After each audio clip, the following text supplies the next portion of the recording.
Are you ready? I'm ready. Welcome to the 1000 Hours Outside podcast. My name is Ginny Urich. I'm the founder of 1000 Hours Outside, and I have just recently read the most impactful book, truly gripping. I think it's one that every single adult should read. It's called American Girls, Social Media and the Secret Lives of Teenagers by Nancy Jo Sales. She is with us today. Welcome. Hi, thank you so much for having me on your podcast. I'm so honored that you're here. I had this experience when I was in my early 20s that I taught in the public school system, and I didn't have a classroom. I had a cart, and I had to move during passing time from room to room, the rooms that were open. And I just ended up overhearing the most, I felt, vulgar of things. And I'll preface here to say that there'll probably be some adult content in this one. So if you have your children with you, this might not be the best episode for them to listen in on. Or if they're older kids, make sure maybe that you listen beforehand before you share with them. But I would be in the hallways of this high school in my early 20s pushing this cart. And I just overheard the most vulgar of things. And it was on a daily basis. Everyone is hearing it, very sexualized.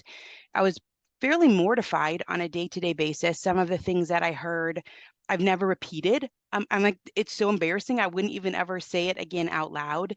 And then I had this experience where I was in a meeting for seventh grade parents talking about math curriculum. I taught math. And in 2007, 2008 school year, maybe even 2006, the seventh graders were having they were doing things. They were being intimate, and they were taping it on their flip phones, recording it on their flip phones and sending it to the other students. And so the police had to come and they were getting involved. And I left the school, Nancy Jo, in 2008, and we had kids, and I never went back. But I have always wondered what it's like now. Always wondered, because it was just before the iPhone. It was already it was so much. It was so much. And I thought, what has the iPhone changed? How different is it?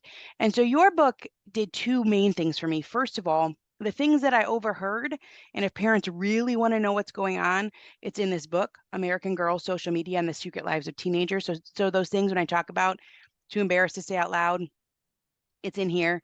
And the second thing is, this is what I've been looking for. What is exactly happening for these kids now that the iPhone has entered the picture? So Nancy Jo, you went and you talked to these teens, and you have written the most profound book, so eye-opening, so sobering, so needed. We cannot stick our heads in the sand about this. So I would love to talk about some of these main topics today, so that parents are aware. I think absolutely there is no excuse for not being aware of what our kids are going through, so that we can help, so that we can do what we need to do to make it so their lives are not so hard. Can we start off with this topic of being hot? This is a Yeah. big concern. So there's all throughout this book, you have this theme of there is an extreme focus on physical appearance. You say thinking about being hot, and some of these are things that the kids would say to you, the girls. So they would say, for many girls, the pressure to be considered hot is felt on nearly continual basis online. Thinking about being hot makes it hard to think.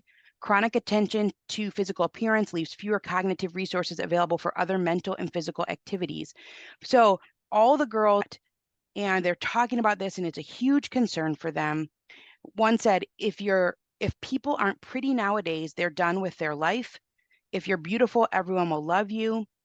It's so much. What is it like to be a girl growing up in a world that is so focused on physical appearance?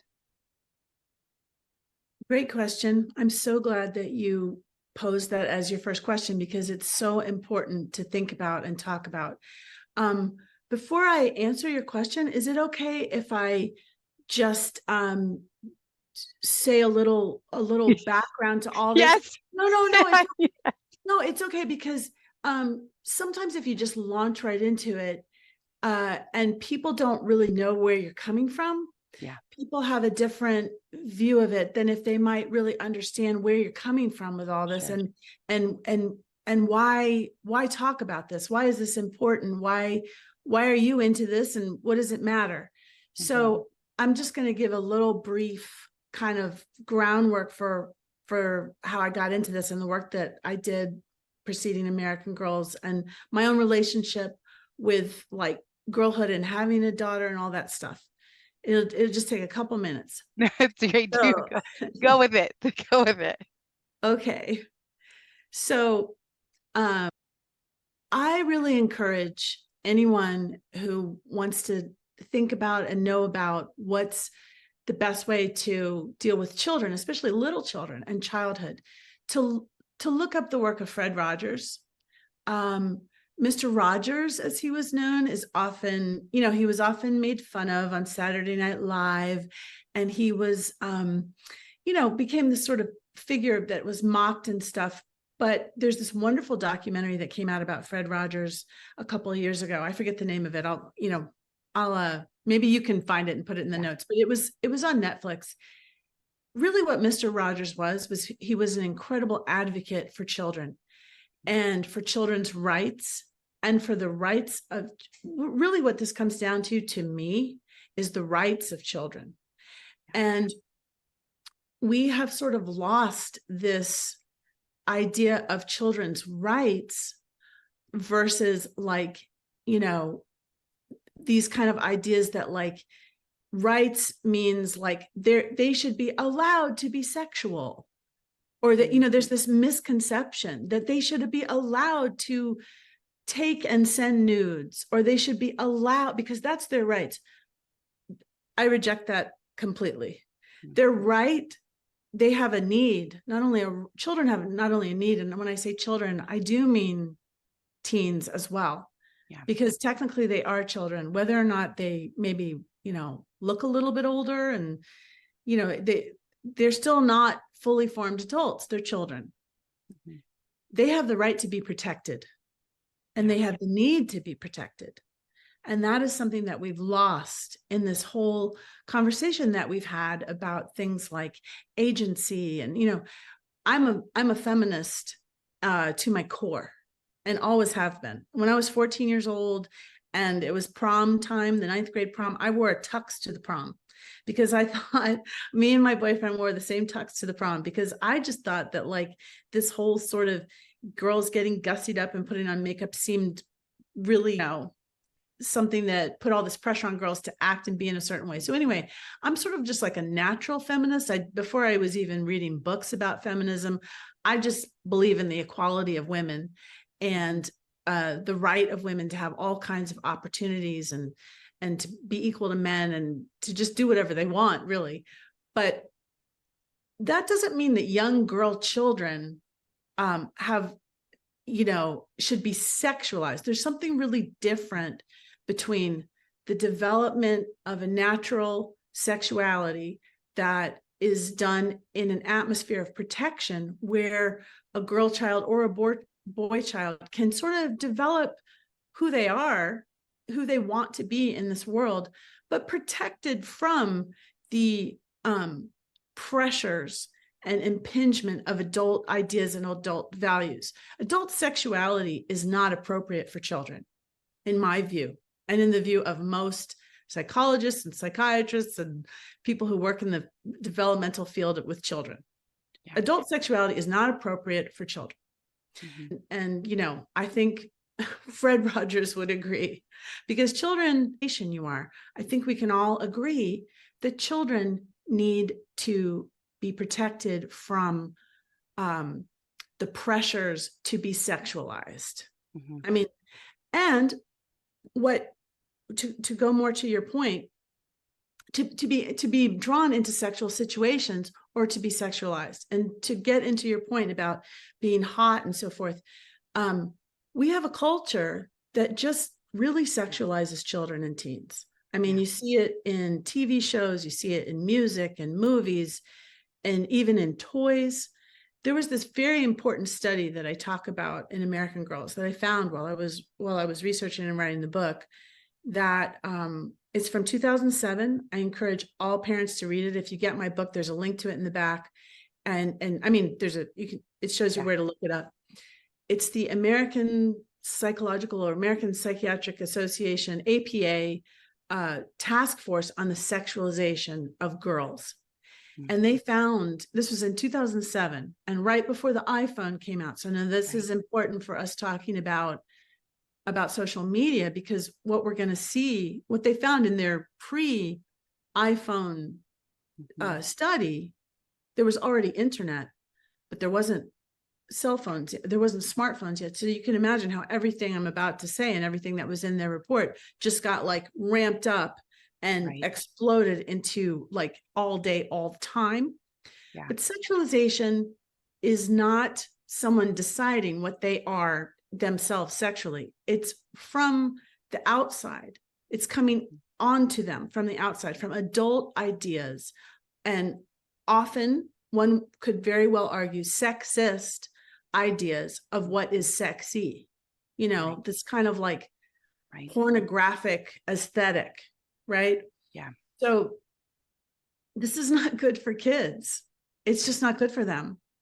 It, like you say, it affects, this was really devastating to me when I found out that it actually affects girls' ability to think, not just like how they feel about their bodies. And, it affects their mental health, their sense of well-being. If you're thinking about being hot all the time, and hot became such a value in our society, hotness, hot or not, was sort of like the Rosetta Stone of the entire internet, and the entire all social media platforms. I started to look at how did the internet develop and what became the values of the internet. You think like, oh, well, the internet is just this free space where anything goes. The internet has its own culture. And one of the cultures of one of the main cultural, aspects of the internet is hot or not. Hot or not goes to whether or not someone's going to like your post or not, whether or not someone's going to, value you. This is this idea that girls are going to get their sense of value from being hot. And it's just very damaging. It's very, very bad for them. And, going to your point about, this is maybe jumping ahead a little bit, but going to your point about screen time. Well, I don't know. I don't want to ramble on for too long because I could go on and on, but I want to be able to I started by rambling on. So can I answer your first question and shall we go to the...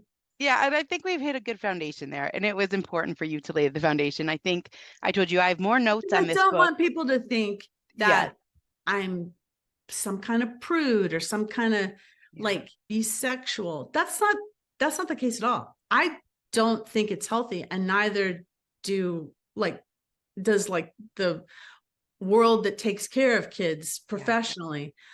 I don't think it's healthy for kids to have adult sexuality imposed upon them through things like movies and the internet and social media, where the values are being hot. Yeah. That's an adult concept. 7-year-olds should not be thinking about whether or not they're hot. Yeah. Yeah. Nancy Jo, I think one of the things that your book does so well is it helps you to be empathetic. And for me as a mother and just as an adult, as a former teacher, I thought so much about what must this really be like, because you kind of can imagine it, but you can't really. And you remember when you were in the 7th grade or the 8th grade or in high school and all the pressures that you felt. And so I think one of the things that's so valuable about this book, American Girls, is that it's so pervasive. I mean, I can read a book real quick. This one was meaty, and I sat with it for a long time, going back to it and reading again and again, and really got a sense of, oh gosh, this just would be devastating was the word you used. And I thought that was a perfect word. When you see girls dressing sexy, you feel compelled to do it. If there's a boy you like and all these other girls around are wearing makeup and fancy clothes and looking really nice, you can't just slack off. The constant seeking of likes and attention is like being in a never-ending beauty pageant in which they are forever performing to please the judges, who have become more and more exacting. You're supposed to have big butt, big boobs, and if you don't have both, you're nothing. You'd better have a pretty face. That's a quote, right? That's a girl talking. Quote. Yeah, that's what she said. So and this is just... How old is that girl? Because I can't remember. I think I could look. This is on page 115. 15. Yes. So imagine you're 15 and, it's the post that you post about when one girl said to me, this is an example I raise a lot because it just stuck in my mind. She said, if I post myself winning the math award, not only will I get like 3 likes, but people might actually clown me and like, you know, kind of make fun of me and like bully me because like, oh, you won the math award. Good for you. But if I post myself in a bikini, I'll get 300 likes or 3,000 likes, you know, and I have so many, and this hasn't stopped. Like American Girls came out, what, like 6-7 years ago, but it is the culture of social media to this day. I have I have many friends who don't quite like know what to do because they don't understand why it is that their daughter, who like last year was just running around in pigtails and you know, playing soccer and doing girl stuff and just being a little girl, is suddenly, you know, dressed very, very provocatively and online, like clearly trying to be attractive or get likes in some kind of sexual way and like a sort of pornographic aesthetic. And again, you're going to have people, and I've come run into this a lot. There are those parents who immediately understand what I'm talking about. Yeah. But then there are some who will say, oh, but that's her choice. Oh, but it's just for fun. Oh, but it's just, you know, read the studies about what sexualization is, how it affects them, how it's not good for them, how it is sexist.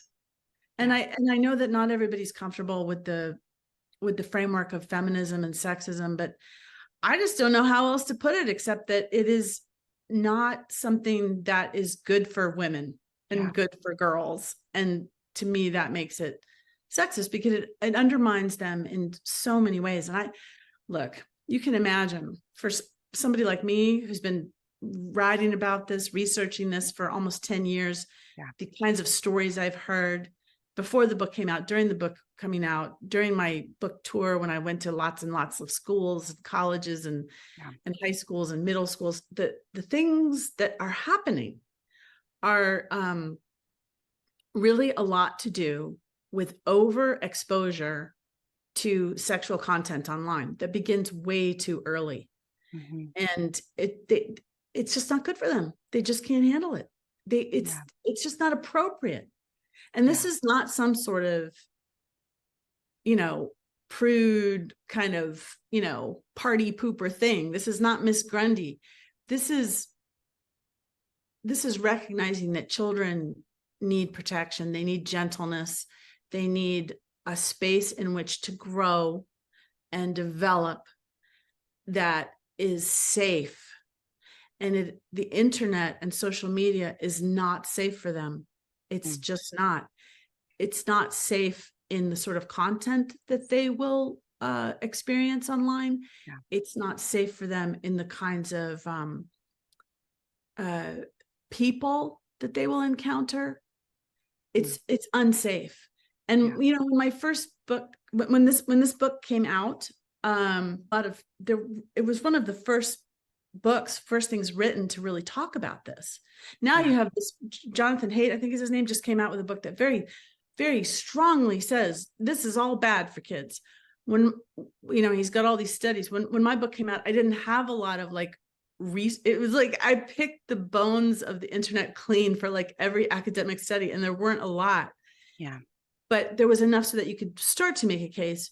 But I was still very careful about how I said this because, you know, I'm a journalist. I don't want to make claims that aren't backed up. I know what I felt in my gut. I know what I heard. I know what kids are telling me. I know what school administrators were telling me. I know what I was hearing from parents about this enormous disruption and terrible dysfunction that was being caused. But I still was very careful about how I said, you know, this or that. Like, you know, parents would ask me, should I get my kid a phone? And I'd say, well, you need to talk to them about it. But after now that we have 33 attorneys generals, you know, bringing lawsuits against social media for being unsafe for kids, for actually these companies actually designing social media to prey upon children's weaknesses. Yeah. You know, look it up. It's true. That's part of their lawsuit. When you have the Surgeon General saying delay, delay, delay, Yeah. cut down screen times, cut down screen time. I feel much more supported and emboldened in saying, do not allow your child to have a phone. Not as things are right now. Right. If things were to change, if certain laws were to be passed that are now being talked about, if there was a lot more protection of children, then yes. But I'm really kind of surprised that parents are even still giving their children phones, or even still considering giving their children phones, when we know now through multiple studies, it's not just like my year out there talking to hundreds of girls and then, 3 studies. It's like hundreds of studies. And it's your Surgeon General and it's your attorneys general saying, we have to do something to rein in this industry because it is unsafe for kids. It's causing terrible dysfunction in their lives. Yeah. And it's contributing to a mental health crisis. Yeah. It's so interesting, Nancy Jo, because I've read a lot of books about this. I read Jonathan's. And actually spoke to Jonathan a few weeks ago and actually found your book through his, because he quotes you in his book. And I've read Nicholas Kardaras has books. Yours was the most impactful to me of any that I've read because it really helped me wrap my head around how awful this is for the kids. Like this conundrum of you have to be online or you feel like you're missing out. But if you're online, you're being judged and you're also feeling like you're missing out because you are getting your feelings hurt. And it said like you have thousands of more opportunities for your feelings to hurt because you are online, but you have to be there because everyone's there and you're on these threads and you're getting thousands of text messages a day. And if you're a girl, if you want to be noticed by any boy, you're feeling like you have to dress a certain way. But when you dress that way, then you're labeled. I mean, this is awful. And your book is the first one and the only one that I have read that really answered my question, which was, how is it in the schools now for teens, for tweens, with the iPhone, with the smartphone that is entered? And even though this book is 7, 8 years old, and you would have written it maybe even a year before that, it is so unbelievably eye-opening. The thing about the nudes, this is so interesting, Nancy Jo. So do you know, I never even heard that word until I was a parent. I was with we had a babysitter, and I was driving the babysitter home, and I said to her, so I was in my late 20s. I was driving the babysitter home and I said to her, "Oh, do you like any guys at your high school? You're just trying to make conversation." And she said to me, Nancy Jo, she said, "Nah," she goes, "every guy asks for nudes." And Yeah. oh, I was like, nudes, like noodles, like what is, I did not know what it was. The first I said, line of my nudes. book, after the introduction, the first chapter, the first line of my book, in the chapter labeled 13, because it's about 13-year-old girls, starts with 13, it goes up to 19. The first line in the first chapter of my book is a quote, "Send nudes." Yeah. I was walking along the street with a girl in Montclair, New Jersey, 13-year-old girl, and she's on her phone. She's like, "Oh," and we're talking about social media. We're talking about the things that she's dealing with, the things that she's going through. And it just pops up on her phone. "Look at this, send nudes." And I'm like, "Who is this boy?" And she said, "I don't really know. He's in my math class. I don't even really know him." And he writes to her, "Send nudes." And this is 6, 7 years ago. So you can imagine what it's like now. Nothing's changed. It's just gotten worse. But what's okay. So thank you so much.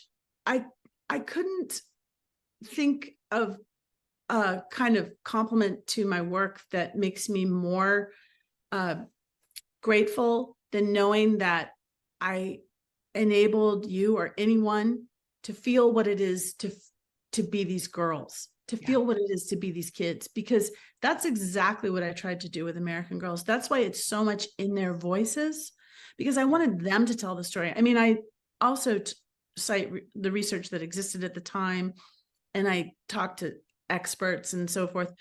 But that's where I kind of excel as a reporter, is in talking to teenagers. I've been doing that for almost 30 years. And I also just am so in it with them when they're telling me these stories, because I was a girl who was, went through some stuff at that age. Mhm. And you never really get over it. And so when they start talking about it and they are telling you about it, I just really immediately go to that place where I know what they mean and I know how it feels, and it feels bad. Yeah. And they feel really bad because when you get this, it's so degrading to get Yeah. this text that says send nudes, as if you are just this object for their enjoyment. Yeah. It's, but then also she wants to be a part of the culture. She wants to be popular. Yeah. Part of her, and there are some girls who I think, especially now more today, there would be a lot of girls who would just be like, Yeah. that's disgusting. I'm not talking to him. I'm going to report him, whatever.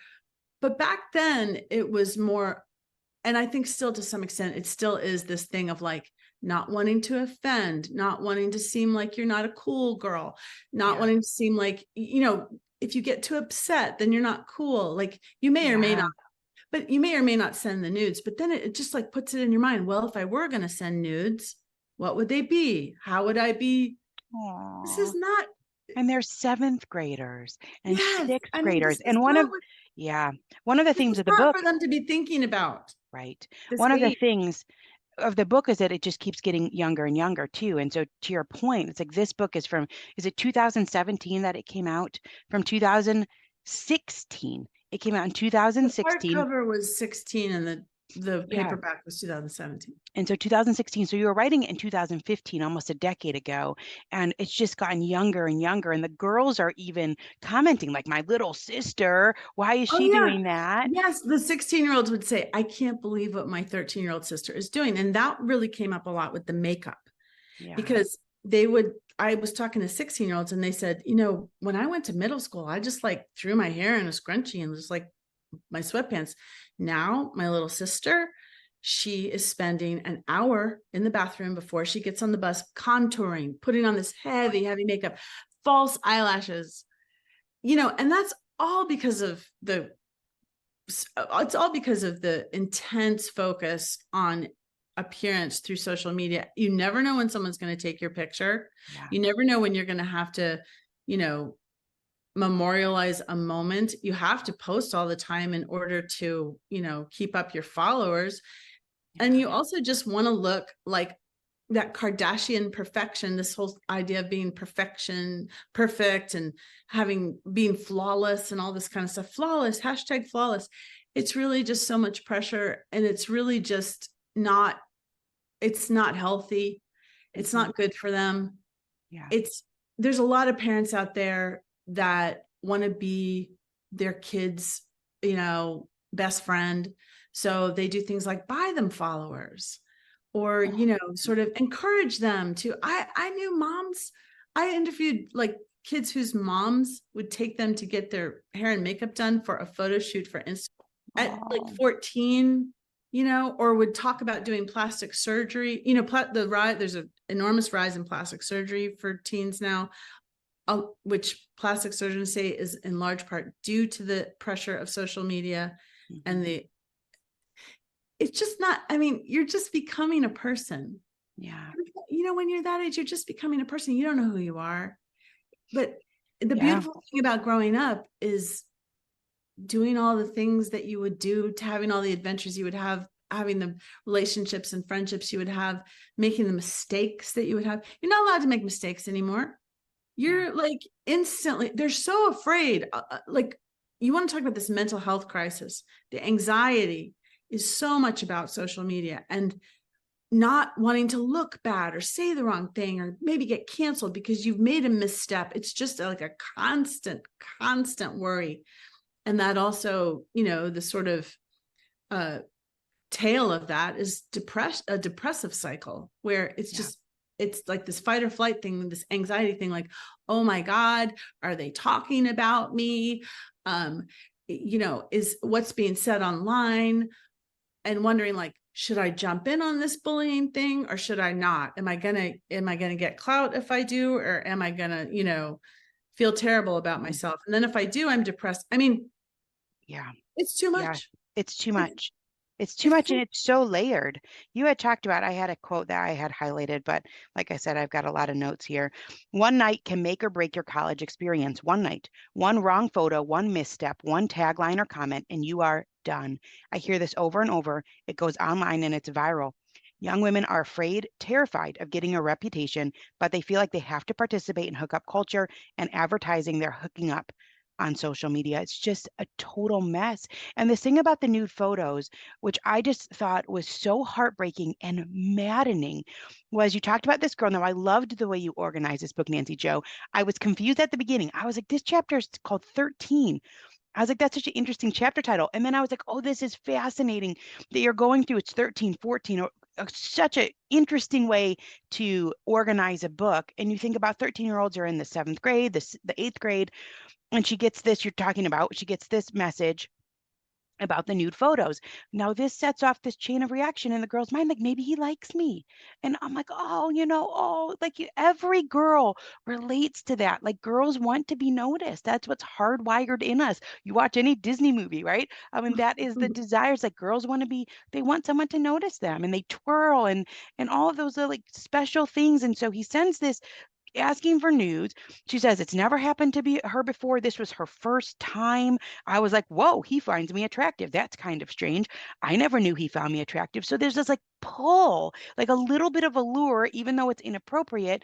And then he says, so then her mind is going, right? She says, maybe he might be my first kiss. And what would that be like? And then he says, I really need this because I have to win a bet. I won't show anyone. And I thought, oh, that's crushing. That's crushing. And that these boys are collecting these photos in exchange for liquor. And then it said the boy doesn't get blamed for sharing. They blame the girl for sharing the nudes in the first place. And there was one other one that said, no, here's the thing. This is the like awful conundrum for women. This is what you're talking about. That feels so sexist and so wrong. If you have a picture of your body on Instagram, which all of these guys are asking for nude photos, you said you were with a group of boys and you said each one had nude or semi-nude photos on the phone of girls they knew or had met on social media, each one.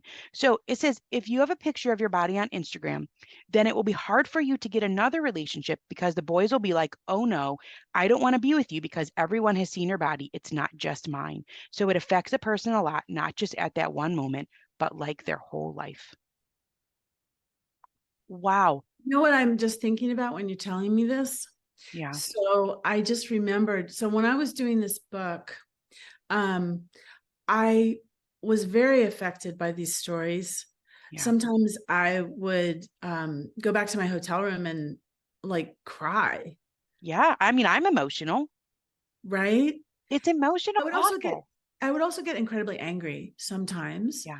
And when you're talking about that story, I'm thinking about standing in line at my local coffee shop one morning around the time I was reporting American Girls. I was back in New York and I was in a coffee shop and I was standing behind some young guys. This happened to me a lot actually when I was doing this book. I was also going through menopause, so this could have been why. But I was like, I was just not having it with young men, like being sexist about girls in social media. So I was just like, what? Even when, Yeah. I don't know, I probably wouldn't have done this now that I'm sort of like calmed down, but I saw these guys in front of me. They were not teenagers. They were like guys in their 20s. Yeah. And they were talking about a woman that one of them had started dating. And he had taken a photo of her naked in his bed, like after they had sex or something. And he was showing it to these guys in the line, these 3 or 4 guys, like, oh, look, she's, they were being vulgar. Yeah. And I just said to them, do you know, did she consent to you showing this photo to these random men in this coffee shop? She doesn't know them. Do you know this woman? She doesn't know you. She didn't consent for her naked body to be seen. And they were very taken aback. Yeah. Because, and we're not teaching young men and teenage boys why this is an issue.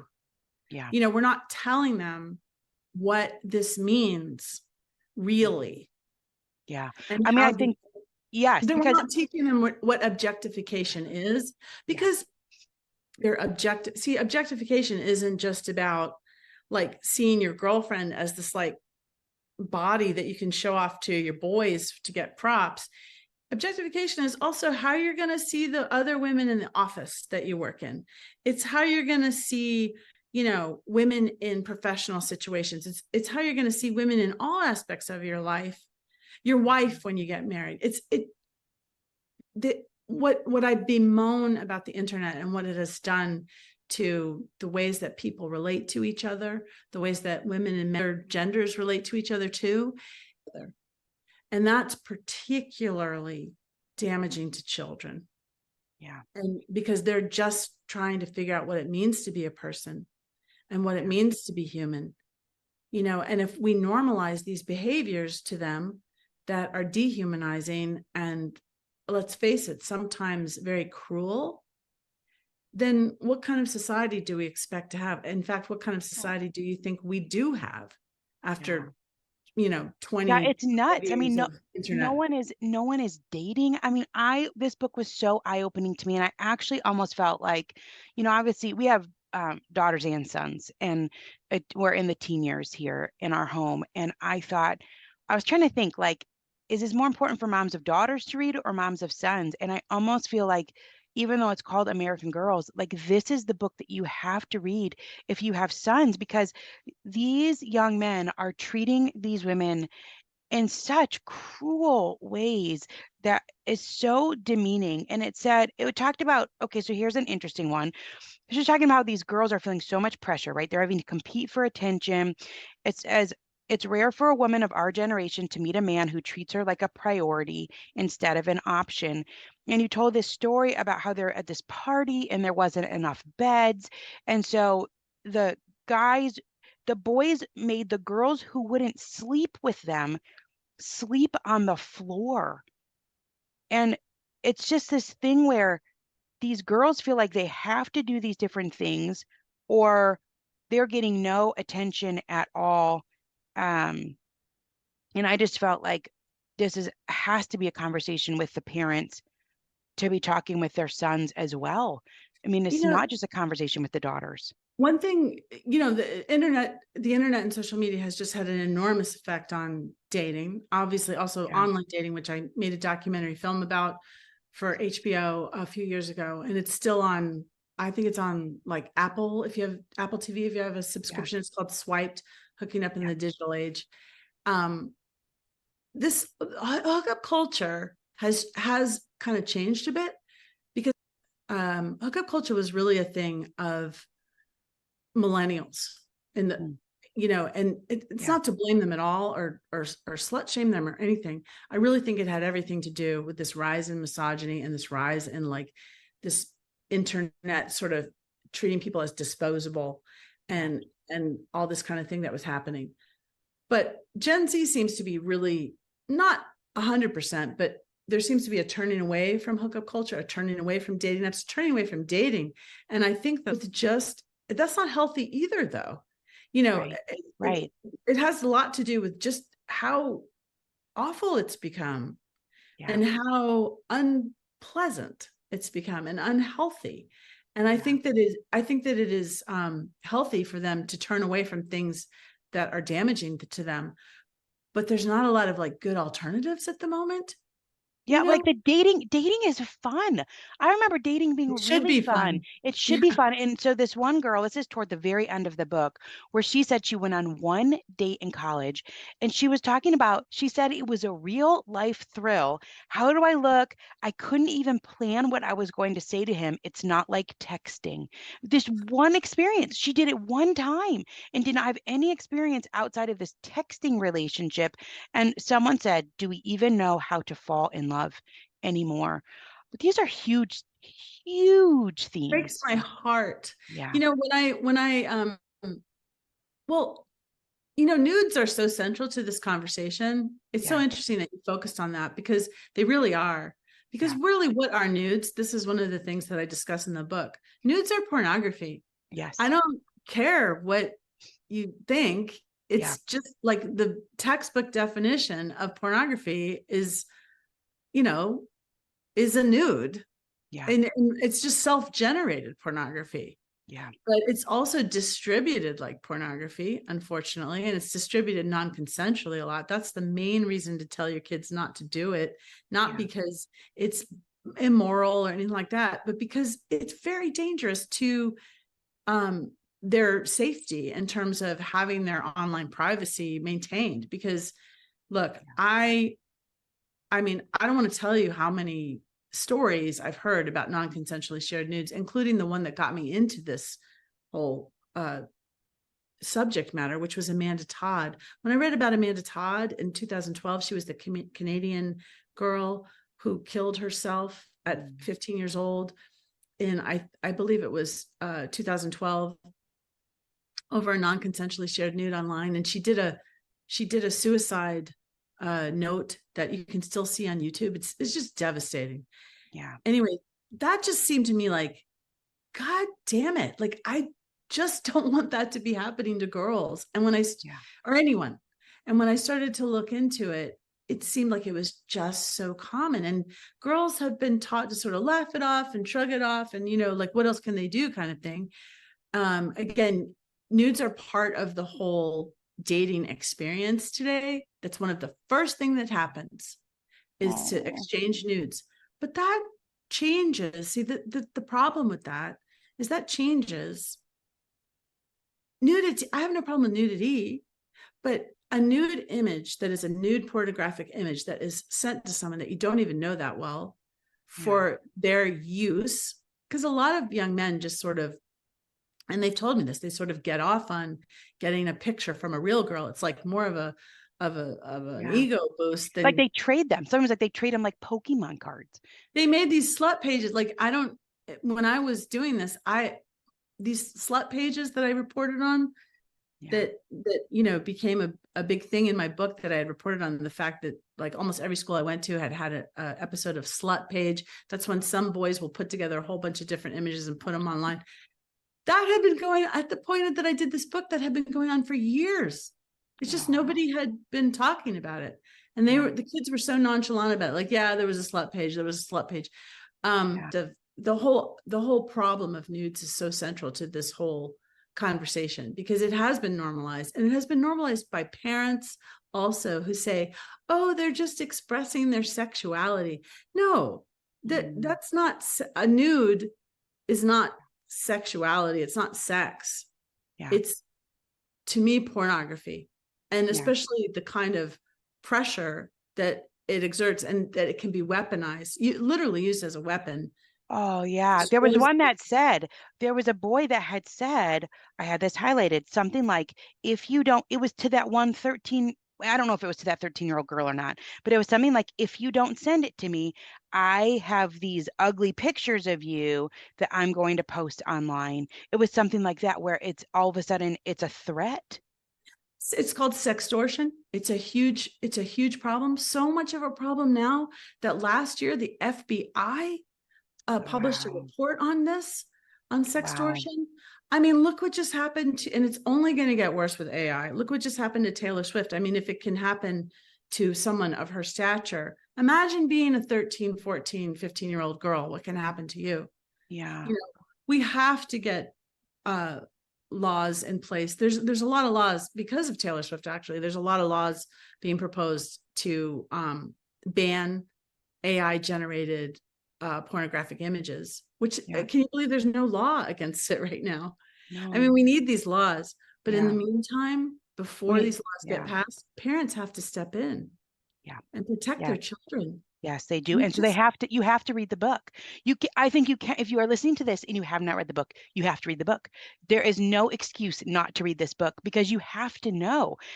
I'm really, the book was horrifying, actually, in some ways. Not, I mean, you're a fantastic writer, so it's not that.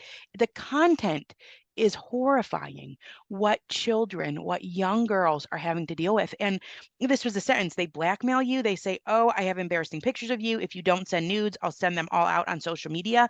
And then there was this whole piece, Nancy Jo, just about the rules of engagement. Like, I thought, okay, childhood is hard enough. You're dealing with all the school pressure, extracurricular pressure, your parents, the social. There's this whole now extra set of lengthy rules that was like, if someone asks for nudes, you have to handle it with humor. It must be humor, never anger. If you get mad, they'll think you have no chill. You can't act like a prude. You can't act like you're judging it. You have to spend so much time managing your reputation. It just over and over again is like, how long should I take to respond? There's all these like unstated rules now that all these kids have to know beyond everything else they're dealing with.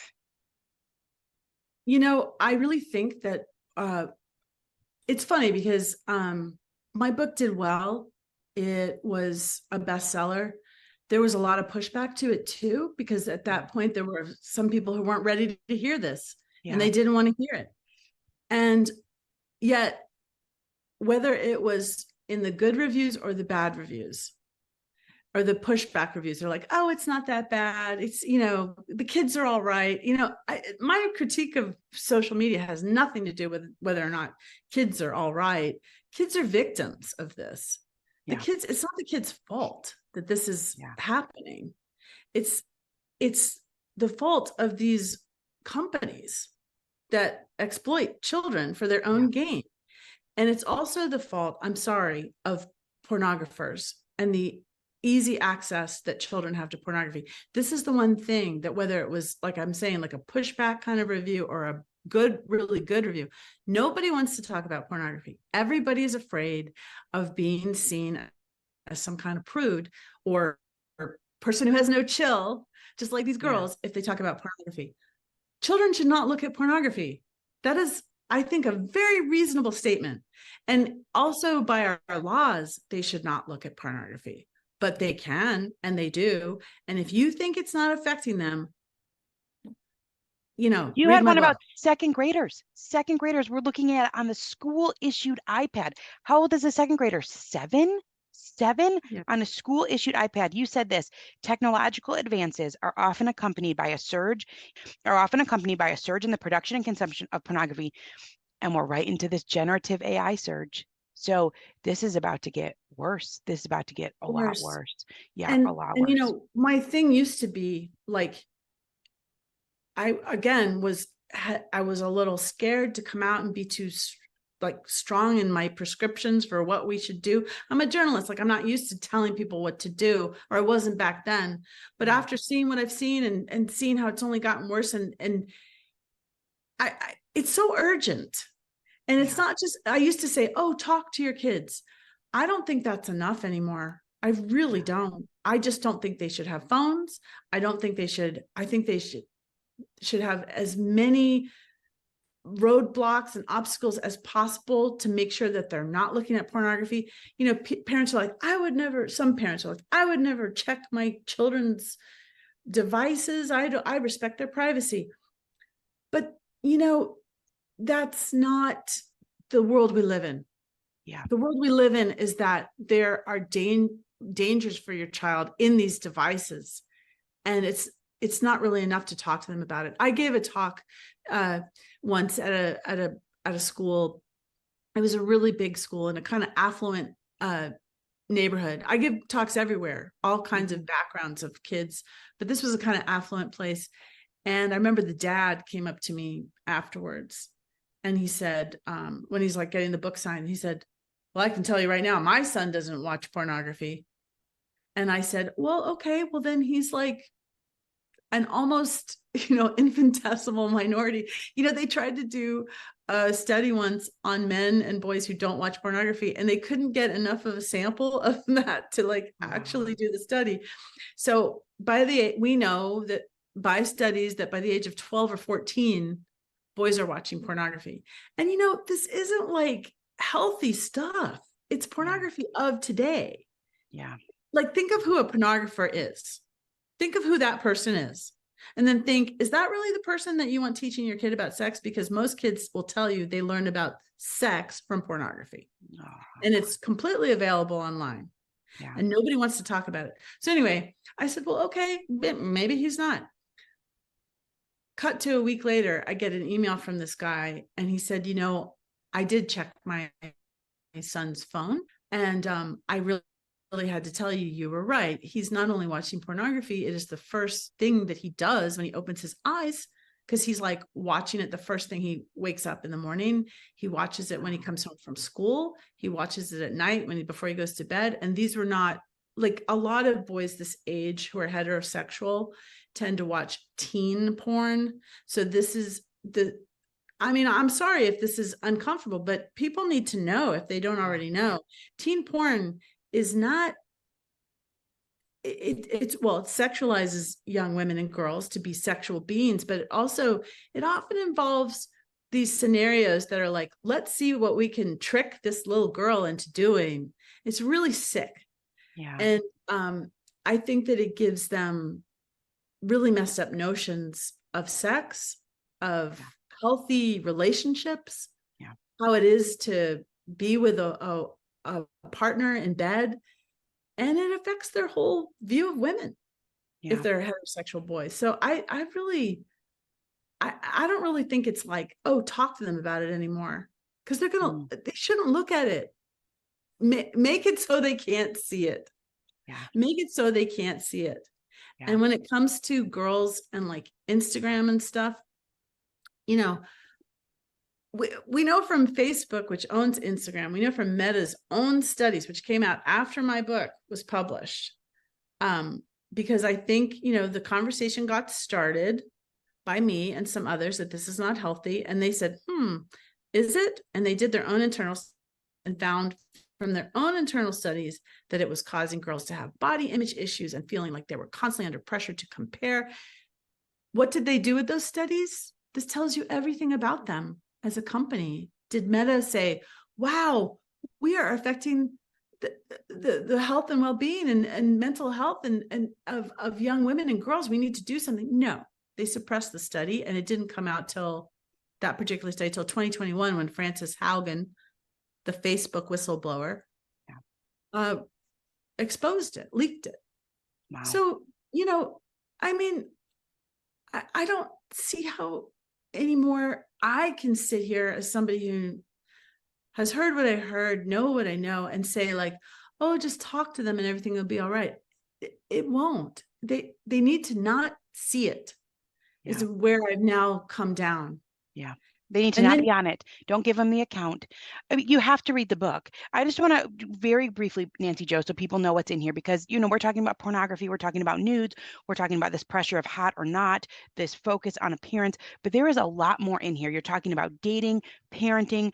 Kids are saying, I just wish I didn't know so much. I wish I didn't know so much about people. Like, I know all this stuff already. Yeah. How am I supposed to have a conversation? I already know you went and saw your grandma in Wyoming because you posted about it. So even that piece of it, this quantification and likes, everybody knows how many followers everybody has. This, I have to get a 50 likes or I take the picture down.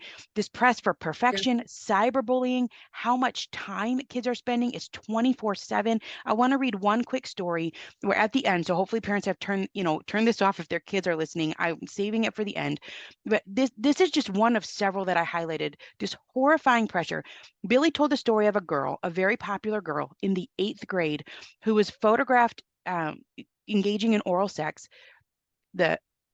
I'm just not reading the actual word because we've got a clean podcast. The guy's friend took it, a clean rating. She was kneeling in the grass in this guy's backyard. It was so bad you could see her but not him.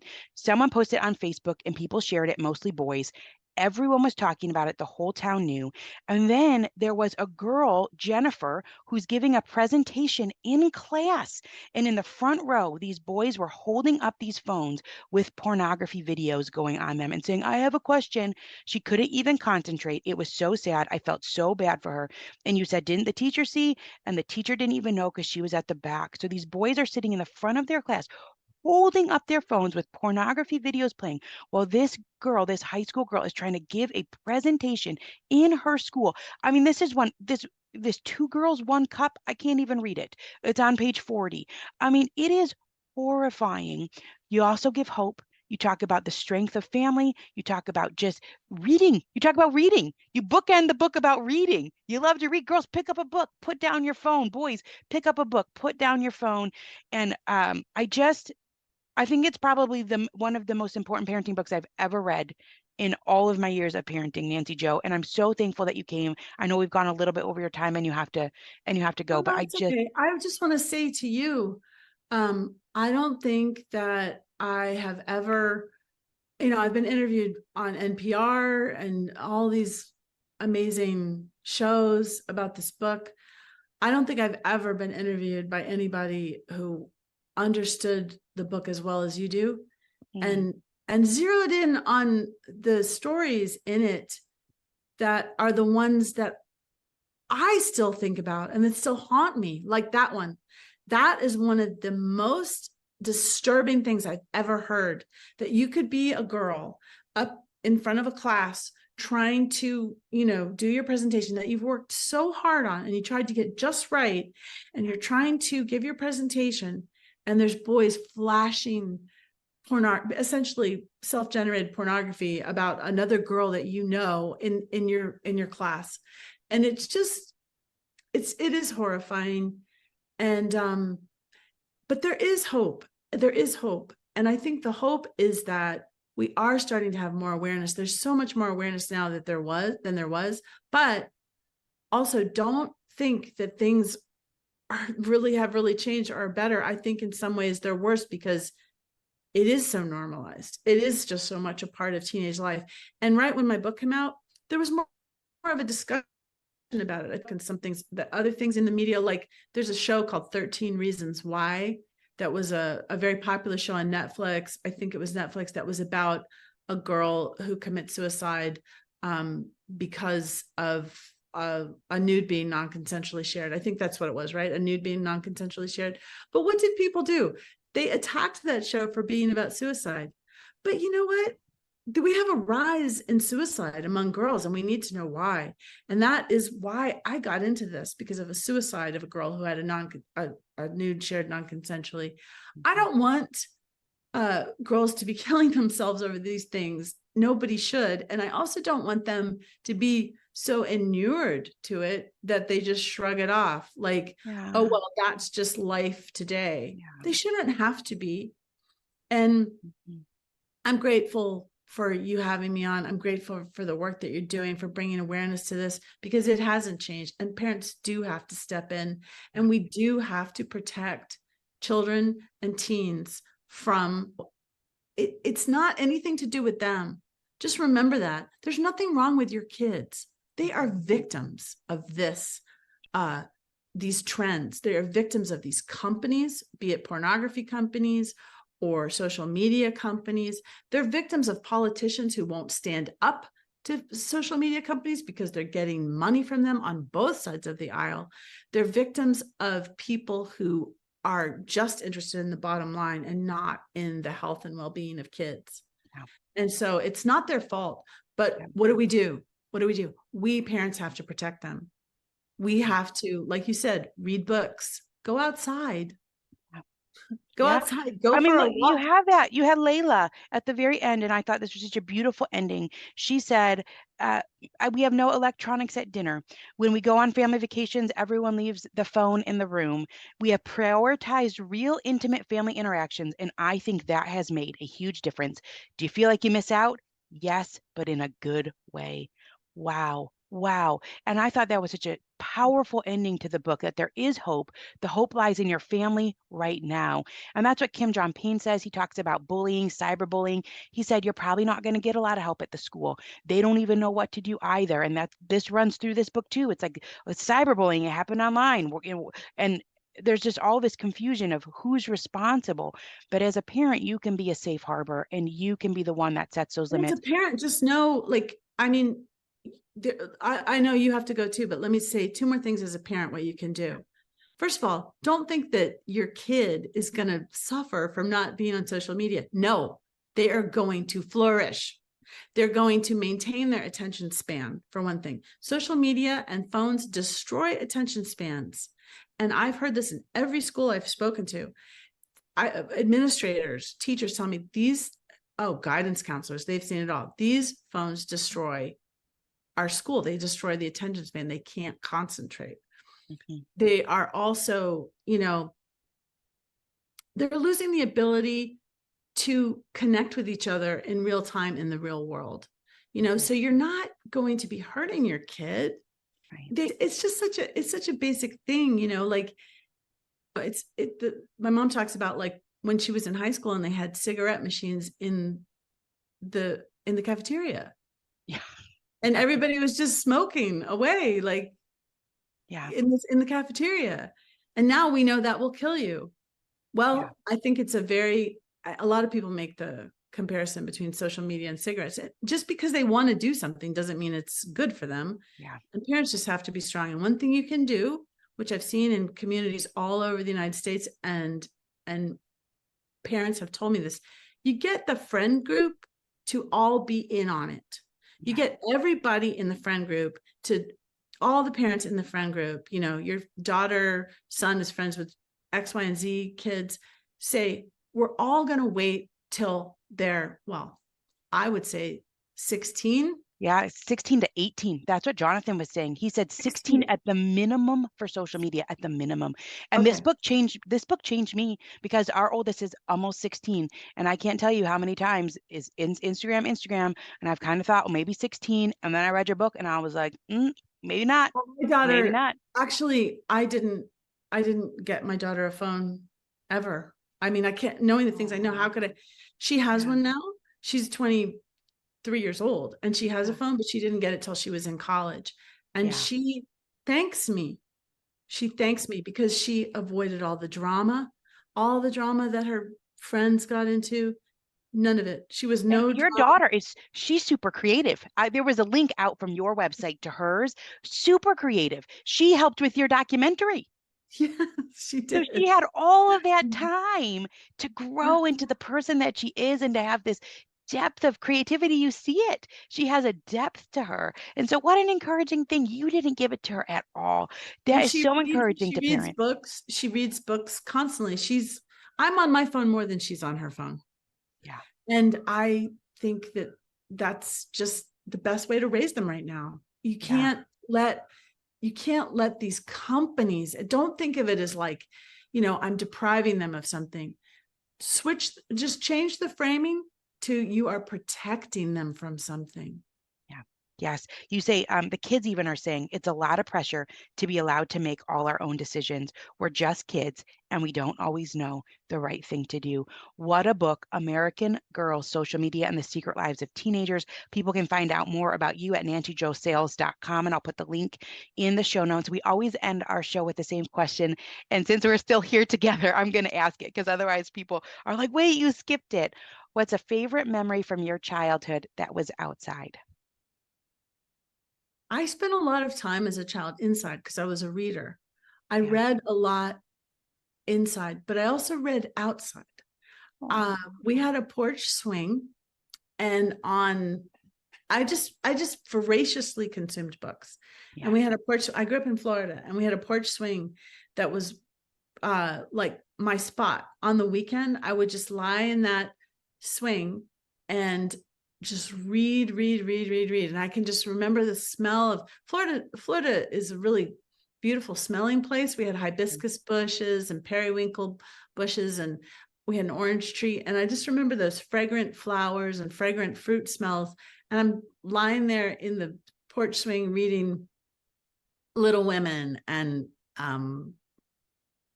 Mr. Toad's Wild Ride, and all the things that I would read. And I'm outside, but I'm inside because I was not a big outdoorsy person, but I did stay outside and read. Yeah. I did read outside. Did your Nancy Jo come from Jo in Little Women? Because we have a Winnie Jo. Yes, it did. Oh. My mom was she named me after Jo in Little Women. Yeah, we have that too. Our youngest is Winnie Jo. So same as you. And I really? love that. Yes. Well, what a beautiful memory. I mean, and I love that your book talks about reading, and just go read outside. What a different thing to be able to set your phone aside. And I cannot tell you how much I got out of it, how much it will change my life. I have daughters that are heading into those teen years some of them are already there, and sons. And it's important to read the book too, I think, to know what they might encounter. So you say, if a boy ever does this to you, or ever says this to you, or ever asks you this, that doesn't have anything to do with you. It's not about you. it doesn't come from you, like Mhm. try and teach them the boundaries. And look, the last thing I would say also, I don't mean to demonize boys. I don't have a son, but I have a lot of friends who have sons, and I've talked to, parents who have boys and girls. And sometimes women, mothers, especially fathers too, but especially mothers, get very defensive about their sons. And I understand that because, it's boys doing most of the bad stuff, but it's boys doing most of the bad stuff. And so again, it's not their fault. It's the culture that we live in. It's how they're encouraged to be masculine, and it's how they're encouraged. And we just need to flip that script. For example, I had on the nudes thing, I had a mother raise her hand and say, but my son got a non-consensually shared nude from a girl. And that girl, sent him a picture of her, whatever, and topless. And he didn't want that. And she did that. And I could tell from the way she was talking, she was very outraged. And I said, because boys also send what's known as D pics, Yeah. Uh-huh. So I said, okay. So when that happens, you have a choice. You can raise a sexist or a feminist. You want to raise a sexist? Then you say, that dirty little girl, you slut shame her. You tell him that she's trash. You tell him that she's terrible and she's a horrible person and all this kind of stuff. If you want to raise a feminist, if you want to raise a healthy boy who with respect for women, ask him, why do you think she would do that? Why do you think she would think that she needs to do that to get your attention? What's going on in the world or in her life at your school or in the culture of your school that she thinks that is an appropriate way to reach out to you? What's going on with girls that they think that what are they dealing with that they think that that's how they say hello? And get him to think about her and her world.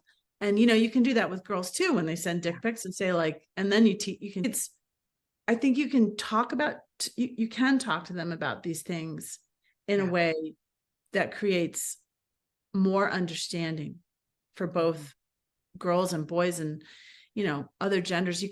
We all just need to understand each other and what we're going through here at a time when, the evolutionary apple cart has been overturned, and we have all of these devices that are messing with our long evolved ways of dealing with each other. And it's just all new and unprecedented. And children don't know what to do. Yeah. And you feel bad for both. You feel bad for the girls who are finding their worth and their value in those very trivial and surface things. You feel bad for the boys who feel the pressure, who are trading these like Pokemon cards and who feel the pressure to sleep with as many people as possible. There's one story in here about a girl, she had a boyfriend and they were a long-term relationship, and he broke up with her right at the end of school because he said, there's a lot of girls I want to sleep with, and this is the only chance I'm going to get. And he broke up the last couple weeks of school. She was devastated. So you feel bad that whatever messaging they're getting, that's okay, that it's okay to ask for nude photos, that it's okay to send them around and have conversations when you're in your 20s, standing in public and showing a photo, like whatever messaging it is that they're getting, that's okay. You feel bad for everyone. You read the book and you just think, we have to do better. We have to do better. We are Thank the you. adults. This is not okay. It is shocking. I think it's almost even more than you can wrap your head around, but we have to know. And what I have always said, Nancy Jo, is if parents, when I taught in that high school, I would say if parents would just stand in the hallway for a week, they would never send their kids back. I think no one knows. Everyone is Yeah. sticking their heads in the sand, and for some reason they don't want to know. And the And thing to ask yourself, you're so right. I agree with everything you say. And you're talking about pre-2007. yeah, Imagine what it's become since then with phones, because pre-2007, I would say, you say why is this like this? I would say it's because of pornography and also because of the social media that did exist at the time, like AOL chat. You read in American Girls that I talk to girls who are a little bit older, who are in their 30s, and they talk about being sexualized by people on AOL chat and being approached by predators on AOL chat. It became this kind of thing in the late 90s when you were a teen to talk to an older guy and see, and it was pre-pictures and everything, but there's a lot of predators on these sites. I've gotten emails, a couple of emails over these years from pedophiles saying to me, yes, thank you for what you're doing. You've got to tell parents, we will try and get their kids. We will. Wow. And they feel bad about it, but they can't help it. I mean, it's still bad and it's still like a punishable offense by law, but some of them do have some kind of compunction about it. And I've had a couple reach out to me and say, I was on this or that site and you don't know how easy it was to get this girl to just come meet me. Send a catfish photo. This is happening on dating apps too, by the way. Dating apps are being used by underage kids. Oh gosh. And there is all kinds of stuff going on there too for another day. There was a whole comment thing about how you just always feel, my brother has said this.